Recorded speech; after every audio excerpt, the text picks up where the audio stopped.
Amis internautes, n'oubliez pas de liker, de vous abonner et de cliquer sur la note de notification pour ne rien rater. Bonjour chez vous et bienvenue sur votre télévision, le Béninois libéré. Je suis Yedia Alocheme. Et oui, vous êtes bel et bien dans votre émission Entretien, cette émission qui décrypte les enjeux politiques de notre temps. Ce matin, nous recevons pour vous dans cette émission un acteur politique. Il est venu avec beaucoup de vérité et un esprit très ouvert. Passionné des questions politiques, il a d'ailleurs beaucoup à dire sur le sujet. Il va donc apporter du sien et clarifier plusieurs concepts selon son analyse et le regard qu'il porte sur l'actualité politique. Avec lui, nous aborderons essentiellement des questions sur la situation politique et institutionnelle du Bénin en vue de la présidentielle de 2026. Et sans plus tarder, voici pour vous Sylvestre Ncha Mohamed Shafik. Bonjour, monsieur Sylvestre Ncha. Bonjour. Vous êtes le président de Farad, Fédération des associations de l'Atakora et de la Donga. Bienvenue sur ce plateau. Merci. Alors, comment allez-vous? Je vais bien. Je rappelle que cet entretien va essentiellement porter sur les questions politiques et institutionnelles du Bénin en vue de la présidentielle de 2026. Alors, comment évaluez-vous la mise en œuvre du système partisan réformé depuis son adoption?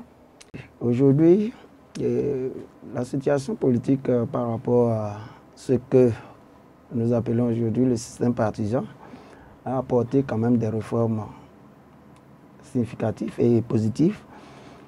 Et bien que controversées, aujourd'hui nous pouvons noter quand même que cela réduit énormément des déserts de réactions politiques, genre où tout le monde veut être candidat, tout le monde veut être aller à la chose, même s'il n'y a aucun parti qui ne maîtrise même pas une zone donnée.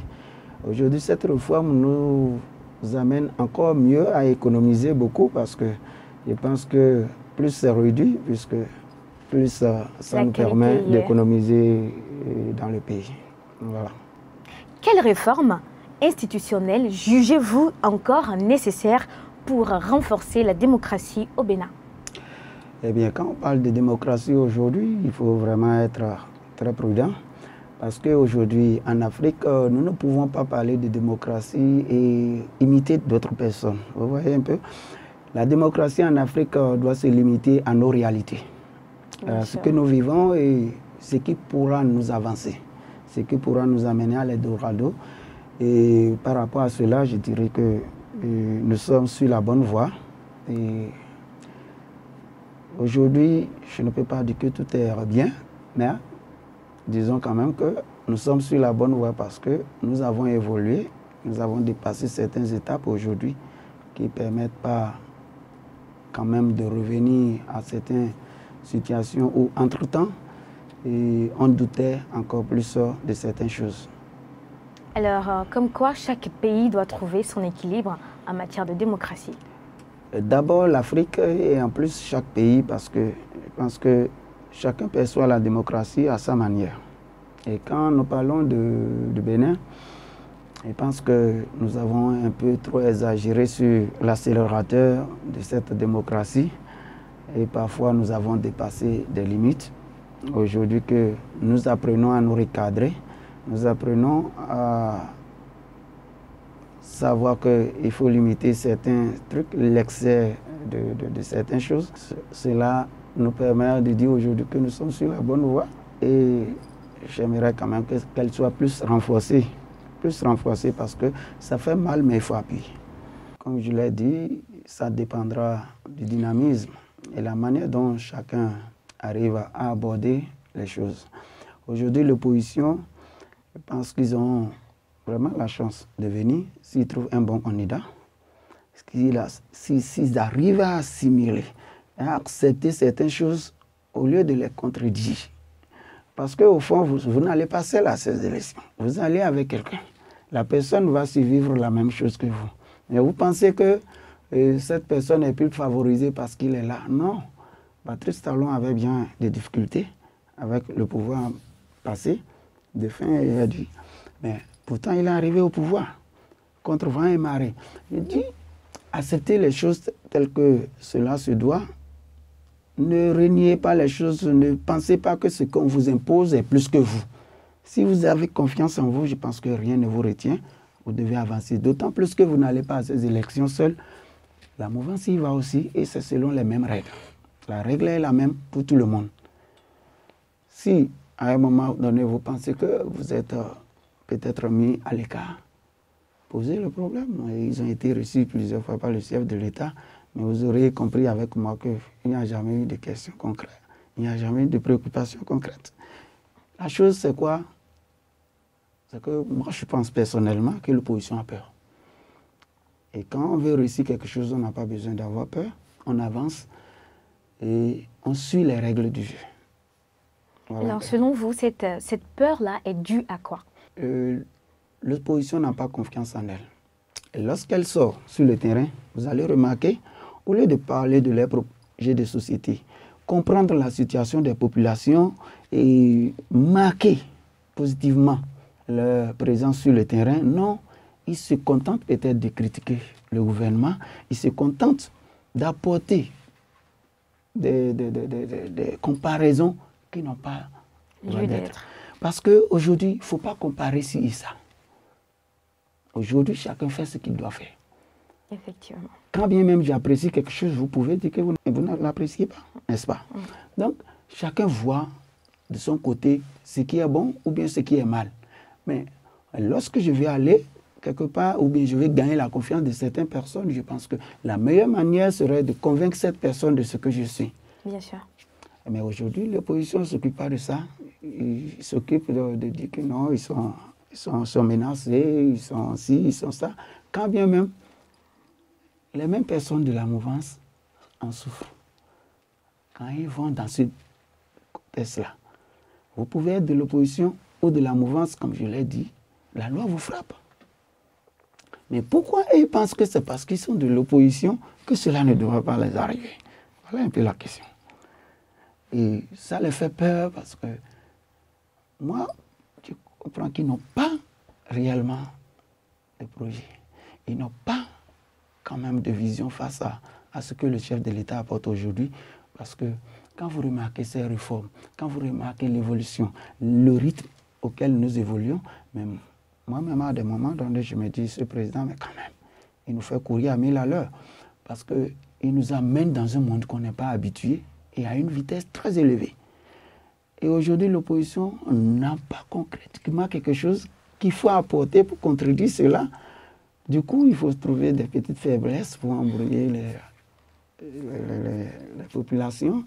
Et à des moments donnés, ils se plaignent, je ne suis pas bien. Et quand tu te plains toi personnellement de sentir, c'est parce que tu ne t'es pas lavé.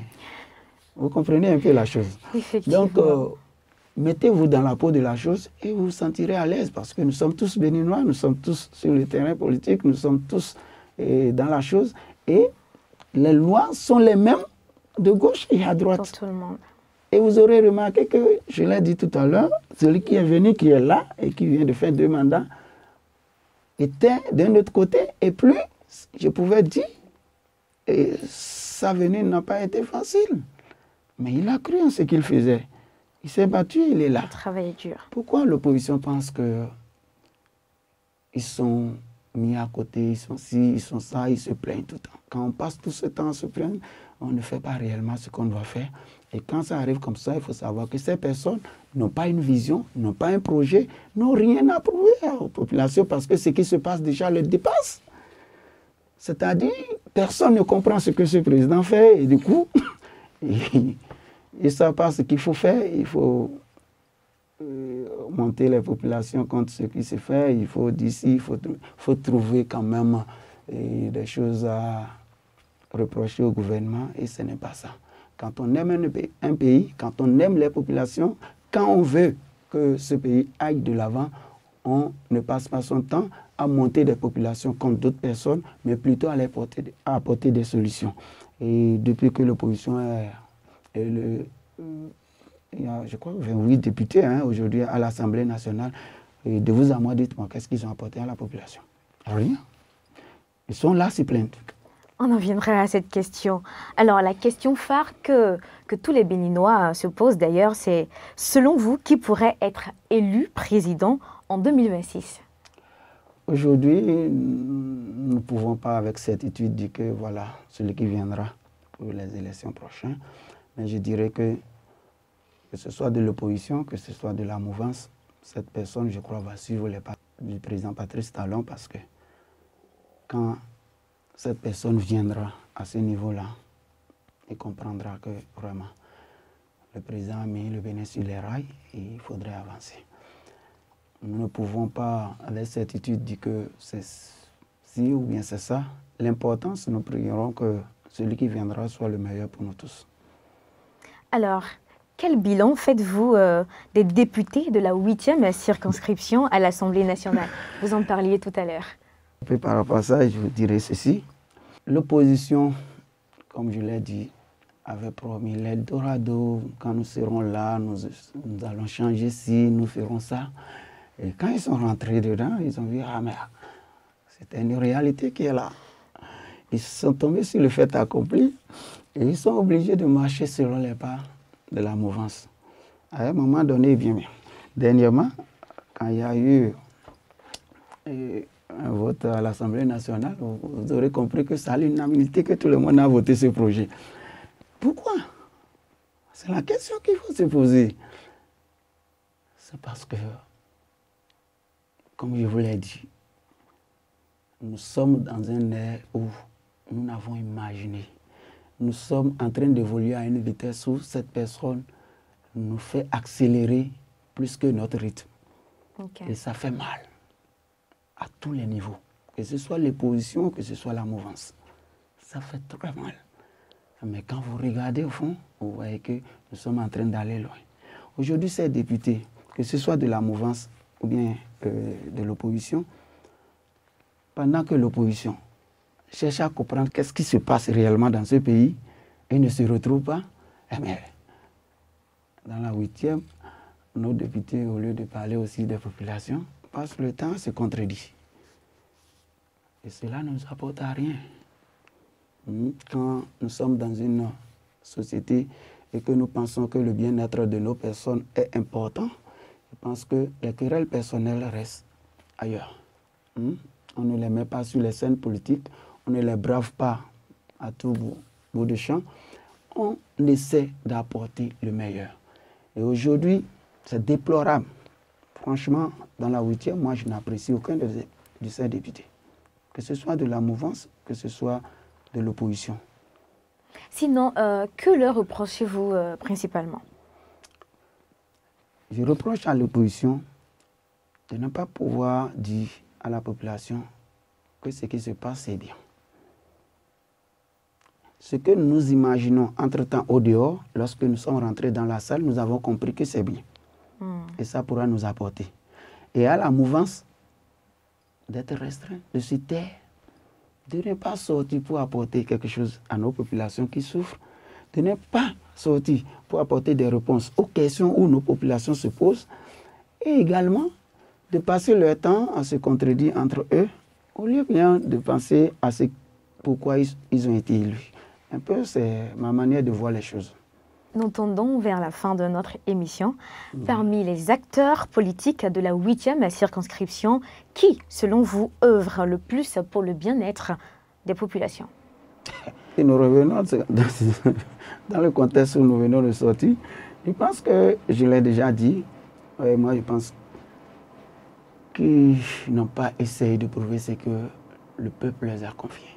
Ils n'ont pas donné vraiment la surprise, j'allais dire, ils n'ont pas apporté ce dont le peuple les demandait, la confiance que le peuple les a donnée pour être là où ils sont aujourd'hui.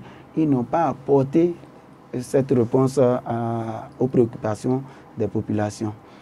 D'un autre côté, Gbadamassi n'est pas élu, par exemple, député. Mais vous allez le voir plus sur le terrain que ceux qui sont élus. Comment vous comprenez cela? Je ne comprends pas. Vous êtes élu pour le peuple. Vous voulez défendre les intérêts du peuple. Ils vous ont confié cette mission et vous êtes là, vous êtes sous. Et c'est celui qui n'est pas élu qui est sur le terrain et c'est lui qui vient apporter des solutions au peuple. Vous voyez un peu, ça choque. Ça choque parce que ces députés élus, aussi bien l'opposition et la mouvance, c'est pour le bien-être du peuple. Et nous ne faisons pas la part des choses pour dire que l'opposition ne peut pas apporter ou la mouvance doit apporter. Non, tout le monde doit apporter. Et à ce niveau, je pense que chacun d'eux doit se battre, doit participer à ce que le peuple puisse trouver un soulagement. Et à des moments donnés, bien qu'il y ait des divergences, il faut quand même, quand c'est bon, dire que c'est bon. Quand c'est pas bon, dire que c'est pas bon parce que c'est pour cela qu'il y a l'opposition réellement. Et d'ici là, je pense que nous ne parlerons plus d'opposition au Bénin et de la mouvance. Et je prie que nous arrivons à cette étape quand même. Alors, au vu de tout ce qui a été dit, quel est votre mot de fin? C'est de dire au peuple béninois de faire confiance à celui qui est là, comme nous avons fait confiance à celui qui est parti. Aujourd'hui, on ne pourra pas comparer le bilan de l'un et de l'autre. L'intéressant, c'est de savoir est-ce qu'au moins ça évolue. C'est cette question qu'il faut se poser. Et dire réellement aux Béninois qu'il y a des moments donnés, et moi je me sens frustré. Je me sens très frustré quand je lis sur les réseaux sociaux un Béninois, par exemple, encourager les critiques d'un pays qui n'est pas le nôtre, qui critique notre président. C'est comme je renie mon père. C'est un peu comme ça. Et voir le Béninois renier son père, c'est déplorable. C'est déplorable parce qu'il a été élu par le peuple. Bien sûr. Et nous lui devons quand même du respect et beaucoup bien de choses. Et quand on voit d'autres pays se mettre à critiquer cette personne et nous les encourageons, je crois que c'est mal vu. C'est mal vu et je perçois ça mal. J'aimerais que les Béninois sachent que chacun fera son pas. Il est en train de faire son pas. Et c'est quand peut-être il partira que d'autres vont regretter son départ ou bien même vont souhaiter qu'il revienne. Mais qu'il fasse bien ou mal. On dit c'est ton père. C'est le père de la nation. C'est notre responsable à tous. Il faut couvrir sa nudité. Il faut vraiment montrer que nous sommes unis et quelles que soient les situations, nous sommes avec lui. Quand je prends le cas du Niger aujourd'hui, excusez-moi de rentrer dans ce contexte, merci. Quand je prends le cas du Niger aujourd'hui qui accuse le Bénin de tous les maux, je lis très mal ce que les Béninois ou bien certaines personnes disent par rapport à ça. Parce que je ne peux pas comprendre que j'ai un père à la maison et que je pense qu'il fait mal. Je ne cherche pas à m'approcher pour savoir pourquoi il réagit ainsi. Je ne cherche pas à lui apporter des clarifications pour dire, mais papa, tu ne vois pas cet angle, moi je le vois mieux. Et on passe le temps à s'opposer à la réaction de l'intéressé. Non. Quand le Niger, par exemple, accuse le Bénin de tous les maux et de tout ça, est-ce que vous ne pensez pas qu'à un moment donné, lorsque quelqu'un vous tend la main pour dire « Ah, j'étais dans l'erreur, oublions ça, avançons », il a dégagé le passage. Pourquoi vous pensez que vous ne devez pas lever ce passage pour le bien-être de vos populations et des autres que vous aimez? Si vous dites qu'on va vous attaquer quand même, ce n'est pas sur une voie 40 que tous les chats vont passer pour aller attaquer le Niger. Nous sommes dans un pays, on sait comment les frontières sont. Ce n'est pas par là qu'on va passer pour faire quoi que ce soit. Et si le Niger est vraiment un pays patriotique et un pays frère et ami, je pense que la première chose qu'il aurait fait, c'est d'enlever ces conteneurs qu'ils ont mis pour bloquer le passage à ces citoyens elles-mêmes et aux autres. Je pense qu'ils sont en train de faire une révolution pour nous faire évoluer. Comment voulez-vous défendre des personnes quand vous les asphyxiez et que vous les empêchez de vivre et le libre passage? Ce n'est pas possible. Et sur cet angle, je voudrais que les Béninois voient un peu ce que nous devons faire, ce que nous devons soutenir et en même temps ne pas prendre part à certaines réactions ou bien à certaines humeurs qui peut-être frustrent moi personnellement. Nous ne devons pas nous mettre dans une querelle que nous ne maîtrisons pas. Nous ne devrons pas nous mettre dans une colère. Tout à l'heure, c'est mon analyse. Comme je l'ai dit, c'est ma manière de voir par exemple. Parce que le Niger est un pays frère et quoi qu'en soit X, le Niger compte des populations, le Bénin compte des populations et ces populations vivent dans les deux pays différents. Et nous ne pouvons pas nous cacher aujourd'hui que les choses continuent entre le Bénin et le Niger. Le pétrole passe, l'oignon passe, ça vient d'où? Et pourtant, ces conteneurs sont garés là. Pour faire quoi? Merci. En conclusion, il est clair que les enjeux politiques actuels exigent une réflexion approfondie et une action collective. Les citoyens ont le pouvoir de façonner l'avenir de leur pays en participant activement à la vie politique et en exigeant des dirigeants qu'ils rendent compte de leurs actes. Il est temps pour nous de nous unir pour construire un avenir meilleur pour tous, en mettant de côté nos différences et en travaillant ensemble pour le bien commun. La démocratie est entre nos mains et c'est à nous de la défendre et de la renforcer. Merci de nous avoir rejoints pour cette émission. À bientôt pour un nouvel entretien. Abonnez-vous et partagez cette émission pour que plus d'un puisse avoir part aux informations qui ont été libellées dans cette émission.